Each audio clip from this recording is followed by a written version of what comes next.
আলাইকুম। একটা কথা না বললেই নয়। সেটা বিষয়টা একটা দারুণ ঘটনা ঘটে গেছে, যেটা আসলে বাংলাদেশের ইতিহাসেই প্রথম হয়তোবা। দেখেন কি ঘটনা ঘটেছে। এটা হচ্ছে, দেখেন, বিগত ফ্যাসিস্ট আমলে ক্যান্টনমেন্ট থেকে বহু রাজনীতিবিদদের ক্যারিয়ার শেষ করে দেওয়া হয়েছে।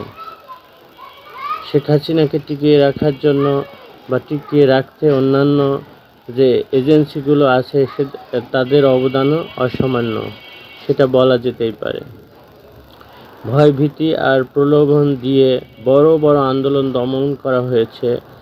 জনমুখী শক্তিগুলো কৌশলে জনবিচ্ছিন্ন করা হয়েছে, শুধুমাত্র ফ্যাসিস্টের পায়ের নিচে মাটি ধরে রাখতে।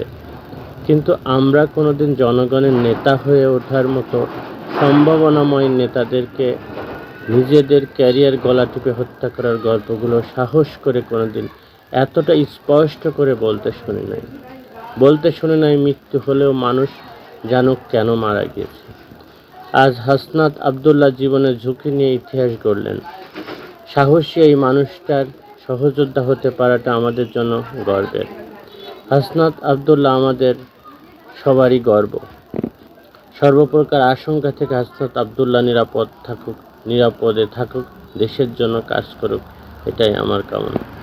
নেতৃত্ব সংকটে ভুগতে থাকা এ জাতির জন্য এমন সাহসী নেতা খুবই প্রয়োজন।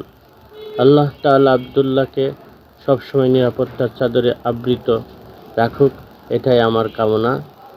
আপনারাও মনে হয় এটাই চান। সবাই ভালো থাকবেন, সুস্থ থাকবেন, সুন্দর থাকবেন, আমার জন্য দোয়া করবেন। আসসালামু আলাইকুম ওয়া রাহমাতুল্লাহি ওয়া বারাকাতুহু।